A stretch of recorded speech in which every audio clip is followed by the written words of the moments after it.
আসসালামু আলাইকুম ওয়ারাহমাতুল্লাহি ওয়াবারাকাতুহু। অনেক মানুষ আছে যারা দোয়া করে কিন্তু পায় না, আর অনেক মানুষ আছে যারা খুব কম কথা বলে কিন্তু আল্লাহ তাদের সব দিয়ে দেন। পার্থক্যটা কোথায় জানেন? চাওয়ার ভাষায় না, চাওয়ার অবস্থায়। একজন মানুষ ছিল, সে দোয়া জানত, অনেক দোয়া, ফজরের পর মাগরিবের পর হাত তুলত, কিন্তু তার বুকের ভেতর একটা প্রশ্ন, আল্লাহ কি সত্যিই আমাকে শুনছেন? ভাই ও বোনেরা, এই প্রশ্নটা অনেক হৃদয়ের ভেতর লুকিয়ে থাকে। সে চাইতো রিজিক, শান্তি, সমস্যার সমাধান, কিন্তু দোয়া শেষ হতো আর মন আবার ভারী হয়ে যেত। একদিন সন্ধ্যায় সে একা বসেছিল, চারপাশ নীরব, আজানের শব্দ দূরে ভেসে আসছে। হঠাৎ সে বুঝতে পারল, সে আল্লাহর কাছে চাইছে ঠিকই, কিন্তু নিজেকে নিয়ে আসছে না। সে শুধু চাওয়ার তালিকা দিচ্ছে, কিন্তু নিজের ভাঙা অবস্থাটা দিচ্ছে না। ভাই ও বোনেরা, আল্লাহ তালিকা চান না, আল্লাহ চান ভাঙা হৃদয়। সে হঠাৎ হাত তুলল, আজ কোনো মুখস্থ দোয়া পড়ল না, শুধু বলল, হে আল্লাহ, আমি জানি না কিভাবে চাইতে হয়, আমি শুধু জানি আমি খুব অসহায়। এই একটা বাক্য তার চোখ ভিজিয়ে দিল, কারণ এই প্রথম সে আল্লাহর সামনে নিজেকে বড় করে দেখায়নি। ভাই ও বোনেরা, দোয়ার শুরু এখান থেকেই, নিজেকে ছোট করা। সে আরও বলল, হে আল্লাহ, আমি অনেক দোয়া করেছি, কিন্তু হয়তো ঠিকভাবে চাইনি। এই স্বীকারোক্তি আল্লাহ খুব ভালোবাসেন, কারণ এখানে অহংকার নেই, অভিযোগ নেই, শুধু সত্য। তার চোখ দিয়ে নীরবে পানি ঝরছিল। এই পানি চাওয়ার ভাষা জানে।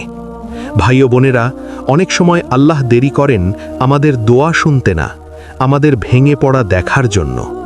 সে বুঝতে পারল, দোয়া মানে চাওয়া না, দোয়া মানে আল্লাহর সামনে দাঁড়াতে পারা। আজ এই মানুষটা কিছু পায়নি, কিন্তু সে একটা জিনিস শিখেছে, আল্লাহর কাছে চাইতে হলে আগে নিজেকে দিতে হয়। এই শেখার পর তার দোয়ার ভাষা বদলাতে শুরু করবে। কিভাবে, কখন, কোন অবস্থায়? সেই মানুষটা প্রথমবার দোয়ার কথা ভাবার পর আর আগের মতো থাকতে পারল না। ভাই ও বোনেরা, একবার যখন মানুষ বুঝে যায় আল্লাহ আছেন, শুনছেন, তখন দোয়ার শব্দ থাকে না, দোয়া হয়ে যায় আর্তনাদ। সে একা বসেছিল, ঘরের ভেতর মানুষ আছে, কিন্তু তার ভেতরটা ফাঁকা। এই ফাঁকটাই আল্লাহ বান্দার দোয়া দিয়ে পূরণ করেন। সে মনে মনে ভাবছিল, আমি তো অনেক চেয়েছি, কিন্তু কেন পাইনি? এই প্রশ্নটাই অনেক মানুষের দোয়া থামিয়ে দেয়। কিন্তু আজ সে পালালো না, আজ সে নিজের দিকে তাকালো। সে বুঝতে পারল, সে চেয়েছে, কিন্তু কখনো নিজেকে বদলাতে চায়নি। ভাই ও বোনেরা, আল্লাহ দোয়া কবুল করেন, কিন্তু বান্দার হৃদয়ও দেখেন। সে চোখ বন্ধ করল, নিজেকে প্রশ্ন করল, আমি কি হারাম ছেড়ে চাইছি? আমি কি নামাজ ছেড়ে চাইছি? আমি কি অন্যায় নিয়ে চাইছি? এই প্রশ্নগুলো তার চোখ ভিজিয়ে দিল, কারণ উত্তরগুলো সহজ ছিল না। সে ফিসফিস করে বলল, হে আল্লাহ, আমি শুধু চেয়েছি, কিন্তু নিজেকে ঠিক করিনি। ভাই ও বোনেরা, এই স্বীকারোক্তিটাই দোয়ার সবচেয়ে সুন্দর শুরু। সে উঠে অজু করল। আজ অজুটা ছিল আলাদা, কারণ আজ সে শুধু নামাজের জন্য না, দোয়ার জন্য প্রস্তুত হচ্ছে। নামাজে দাঁড়ালো, তাড়াহুড়ো নেই। প্রতিটা রুকু, প্রতিটা সেজদা, মনে হচ্ছিল আল্লাহ তার কথা শুনছেন। সেজদায় গিয়ে তার কণ্ঠ ভেঙে গেল। সে বলল, হে আল্লাহ, আমি জানি না কিভাবে চাইতে হয়, কিন্তু তুমি জানো আমার কি দরকার। ভাই ও বোনেরা, এই দোয়াটা খুব শক্তিশালী, কারণ এখানে তালিকা নেই, দাবি নেই, শুধু ভরসা আছে। সে আরও বলল, যেটা আমার জন্য ভালো সেটাই দাও, আর যেটা খারাপ, যদিও আমি চাই, তাও আমাকে দূরে রাখো। এই কথাগুলো বলতে গিয়ে তার চোখ দিয়ে পানি পড়তে লাগলো, কারণ মানুষ সাধারণত এইভাবে চাইতে পারে না। আমরা চাই, কিন্তু ছেড়ে দিতে পারি না। ভাই ও বোনেরা, আল্লাহর কাছে চাইতে গেলে এই জায়গাটায় আসতেই হয়, নিজের চাওয়াকে আল্লাহর সিদ্ধান্তের হাতে ছেড়ে দেওয়া। নামাজ শেষে সে অনেকক্ষণ বসে রইল, কোনো তাড়া নেই। দোয়া শেষ হলেও তার মন আল্লাহর কাছেই রয়ে গেল। এই অবস্থাটাই দোয়ার সৌন্দর্য। দিনের পর দিন সে এইভাবে চাইতে লাগল। সব দোয়া কবুল হলো না, কিছু দোয়া আটকে রইল, কিন্তু আশ্চর্যের বিষয় তার বুকের শান্তি কখনো আটকাল না। ভাই ও বোনেরা, এটাই আল্লাহর রহমত। তিনি কখনো কিছু না দিয়ে বান্দাকে ফেরান না। হয় তিনি দেন, নয় তিনি বাঁচান, নয় তিনি শক্ত করেন।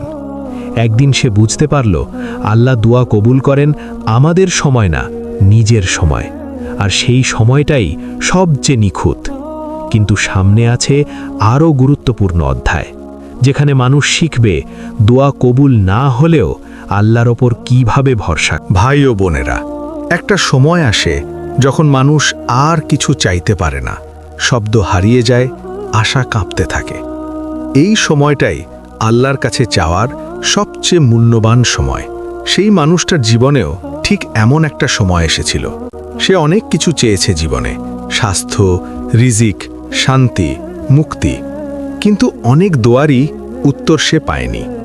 ধীরে ধীরে তার ভেতরে একটা প্রশ্ন জন্ম নিল, আমি কি ঠিকভাবে চাইতে পারছি না? ভাই ও বোনেরা, এটা খুব সাধারণ প্রশ্ন। অনেকেই ভাবে হাত তুললেই দোয়া কবুল হয়ে যায়, কিন্তু আল্লাহ চান না শুধু হাত তোলা, আল্লাহ চান হৃদয়ে নুয়ে পড়ুক। এক রাতে সে খুব ভেঙে পড়েছিল, কারণ পরিস্থিতি তার নিয়ন্ত্রণের বাইরে চলে গিয়েছিল। সে জানত এখন আর মানুষের কাছে চেয়ে লাভ নেই। এই উপলব্ধিটাই মানুষকে আল্লাহর কাছে আনে।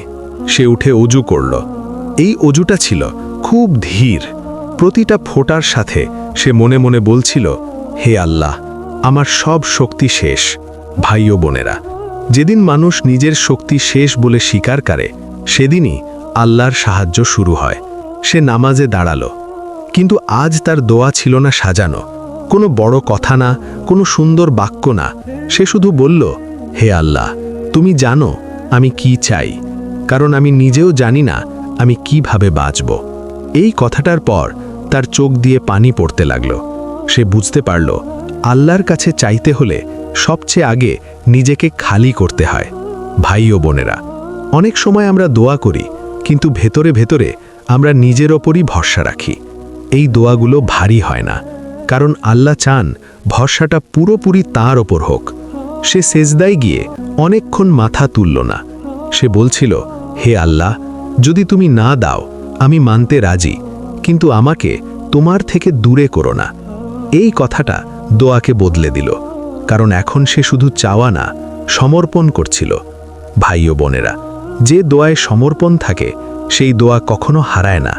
হয় আল্লাহ দেন, না হয় আল্লাহ বদলে দেন, না হয় আল্লাহ বাঁচিয়ে রাখেন। দিনগুলো গড়াতে লাগল। সে লক্ষ্য করল সব সমস্যা দূর হয়নি, কিন্তু তার মন আর আগের মতো অস্থির না, কারণ সে বুঝে গেছে দোয়া কবুল হওয়া মানে সব কিছু পাওয়া না। দোয়া কবুল হওয়া মানে আল্লাহ আপনার সাথে আছেন। একদিন সে কুরআনের একটা আয়াত পড়ল, তোমরা আমাকে ডাকো, আমি তোমাদের ডাকে সাড়া দেব। এই আয়াতটা তার চোখ ভিজিয়ে দিল, কারণ আল্লাহ বলেননি আমি সঙ্গে সঙ্গে দেব, আল্লাহ বলেছেন আমি সাড়া দেব। ভাই ও বোনেরা, এই সাড়া কখনো শান্তি হয়ে আসে, কখনো ধৈর্য হয়ে আসে, কখনো অশ্রু হয়ে আসে, আর এই অশ্রুগুলোই সবচেয়ে দামি দোয়া। সে আজও চায়, কিন্তু এখন সে জানে কিভাবে চাইতে হয়, ভাঙা হয়ে, নুয়ে পড়ে, পুরো ভরসা রেখে।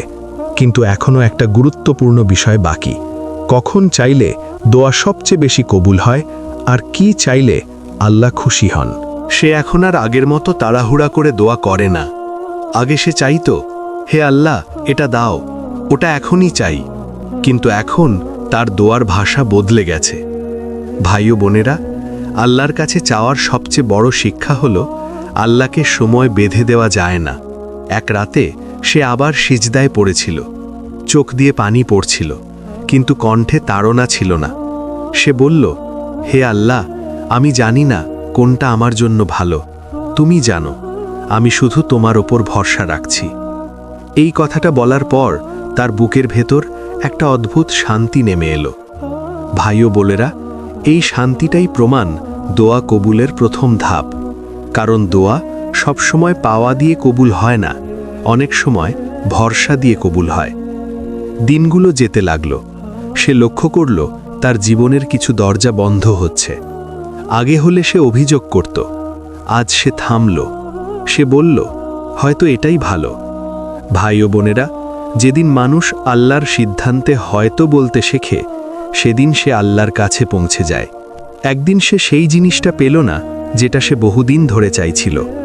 চোখ ভিজে এলো, কিন্তু সে অভিযোগ করল না। সে শুধু বলল, আলহামদুলিল্লাহ। এই শব্দটা বলতে তার কষ্ট হয়েছিল, কিন্তু এই কষ্টের মধ্যেই তার ঈমান বড় হলো। কারণ সে বুঝে গেছে, আল্লাহ যদি না দেন তাহলে সেটা বঞ্চনা না, সুরক্ষা। ভাই ও বোনেরা, আমরা অনেক সময় যেটা চাই সেটাই আমাদের ধ্বংসের কারণ হতে পারে, কিন্তু আল্লাহ আমাদের ভালোবাসেন, তাই সব দেন না। এক রাতে সে আবার দোয়া করল। আজ সে আর নির্দিষ্ট কিছু চাইল না। সে শুধু বলল, হে আল্লাহ, আমাকে এমন বানাও যে তোমার সিদ্ধান্তে সন্তুষ্ট। এই দোয়াটাই তার জীবনের মোড় ঘুরিয়ে দিল, কারণ এই দোয়া দুনিয়ার জন্য না, আখেরাতের জন্য। ভাই ও বোনেরা, যে মানুষ আল্লাহর কাছে চাইতে জানে সে কখনো একা থাকে না। তার হাতে কিছু না থাকলেও তার হৃদয়ে আল্লাহ থাকেন। আজ সে আগের মতো দুশ্চিন্তায় ডুবে থাকে না।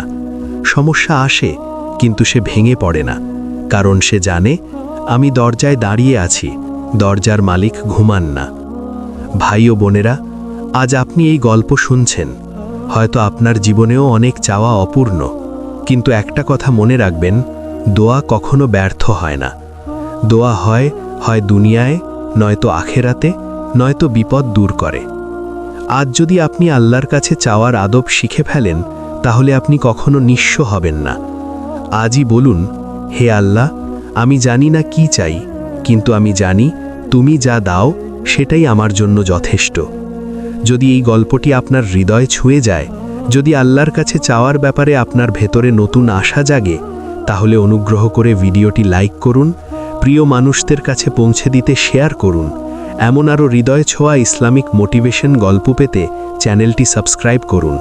হয়তো আপনার একটি শেয়ারই কারো দোয়ার ভাষা বদলে দেবে।